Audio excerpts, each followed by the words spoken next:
यानंतरची बातमी ती ग्रेट ब्रिटनमधून। ग्रेट ब्रिटनमध्ये पुन्हा एकदा भारतीयांविरुद्ध वादाला सुरुवात झाली। लंडनमधील प्रसिद्ध थेम्स नदीमध्ये एका भारतीय व्यक्तीने पाय धुतले, त्याचा व्हिडिओ समोर आल्यानंतर सोशल मीडियावर मतमतांतर व्यक्त होत आहेत। इतकंच नाही तर त्यानं नदीत अंघोळ करण्याचा प्रयत्न केल्याचाही आरोप होतोय। गेल्या काही महिन्यांपासून ब्रिटनमध्ये स्थायिक परदेशी नागरिकांविरोधात वातावरण तापलंय, त्यातच भारतीयांवर तिथं हल्लेही होत असतात। अशात या प्रसंगाने तिथलं वातावरण अधिक कलुषित झालंय। इंग्लंडमध्ये पुन्हा भारतीयांविरोधात रोष।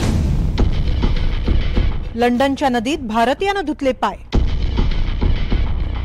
ब्रिटिश लोकांचा तिळपापड। लंडनमधील प्रसिद्ध थेम्स नदीत एका भारतीय व्यक्तीनं पाय धुतल्यानं वाद निर्माण झालाय। या घटनेचा व्हिडिओ सोशल मीडियावर व्हायरल झाला। काहींनी त्यानं नदीत अंघोळ करण्याचा प्रयत्न केल्याचा दावाही केलाय। थेम्स नदीत पाय धुतल्यानं वाद होतोय कारण थेम्स नदीला लंडनचं प्रतीक मानलं जातं। थेम्स नदी लंडनच्या मध्यभागातून वाहते। संसद भवन, लंडन आय आणि टॉवर ब्रिज सारखी महत्त्वाची ठिकाणे इथे आहेत। London bridge, tower bridge, palace of Westminster, London I आणि थेम्स बॅरियर असे प्रसिद्ध पूल इथं आहेत। लंडनच्या विकासासाठी, अस्तित्वासाठी ती जीवनरेषा मानली जाते। पिण्याच्या पाण्यासाठी, उद्योगांसाठी महत्त्वाचा स्रोत आहे। व्यापार, लष्करी, ऐतिहासिकदृष्ट्या ती महत्त्वाची आहे। रोमन साम्राज्याच्या काळापासून ही नदी महत्त्वाची मानली जाते। लंडन शहराची स्थापनाच तिच्या काठावर झाली आहे।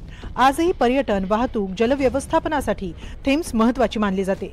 थेम्सवरील क्रूज हे लंडनच्या प्रमुख आकर्षणांपैकी एक आहे। थेम्स नदीकाठ असंख्य कला, संगीत, नाट्य आणि महोत्सवांचं घर मानलं जातो। अशा नदीत या भारतीयानं पाय धुतल्याचा व्हिडिओ इंस्टाग्राम आणि इतर सोशल मीडिया प्लॅटफॉर्मवर समोर आला तेव्हा त्यावर तीव्र प्रतिक्रिया उमटल्या।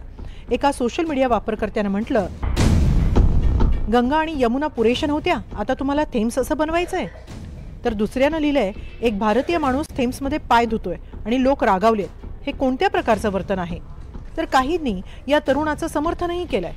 पाय धुण्यास काय हरकत आहे? मी आदरानं विचारत आहे, त्यात काय हरकत आहे? पाण्यात पाय घालणं बेकायदेशीर आहे का? दुसऱ्यानं लिहिलं, नदीचा रंग पाहूनच असं सूचित होतं की त्यात काही धुणं सुरक्षित नाही। दुसऱ्यानं विनोदानं म्हटलंय, यार पाय धुवू नकोस, लोक हे पाणी पितात। दरम्यान ज्या नदीत पाय धुतल्यावरून लोकांनी गजब केलाय त्या नदीच्या प्रदूषणावरही आजवर अनेक चर्चा झडल्यात। द गार्डियनमधील एका वृत्तानुसार थेम्स नदीच्या अनेक भागात ई कोलाय बॅक्टेरिया आणि सांडपाण्याचं प्रदूषण लक्षणीयरित्या वाढलंय। या नदीत वेट वाईप्स आणि प्लास्टिक कचरा जमा झाला होता, त्यामुळे मोठे ढीग तयार झाले होते। त्यांना वेट वाईप आयलंड म्हणूनच ओळखलं जात होतं। हॅमरस्मिथ ब्रिज जवळ असाच एक मोठा ढीग आढळला। दरम्यान ब्रिटनमधील 80% भारतीयांना भेदभावाचा सामना करावा लागतो। गेल्या काही वर्षांपासून जगभरात भारतीय समुदायाला सतत वांशिक भेदभावाचा सामना करावा लागतोय। गेल्या वर्षी लंडनचे महापौर सादिक खान यांनी दिवाळीच्या शुभेच्छा देणारा एक व्हिडिओ शेअर केला, त्यावरून भारतीयांना लक्ष्य करून असंख्य वर्णद्वेषी टिप्पण्या करण्यात आल्या। ब्रिटनमधील 80% भारतीयांना त्यांच्या भारतीयत्वामुळे भेदभावाचा सामना करावा लागतो। यात हिंदू फोबिया सर्वात जास्त प्रमाणात आढळतो, असं 2021 मध्ये ब्रिटिश संसदेत सादर करण्यात आलेल्या एका प्रस्तावातच नमूद करण्यात आलंय।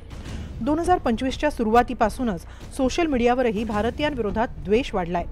जुलै ते सप्टेंबर 2025 दरम्यान एकूण 680 हाय एंगेजमेंट पोस्ट करण्यात आल्या।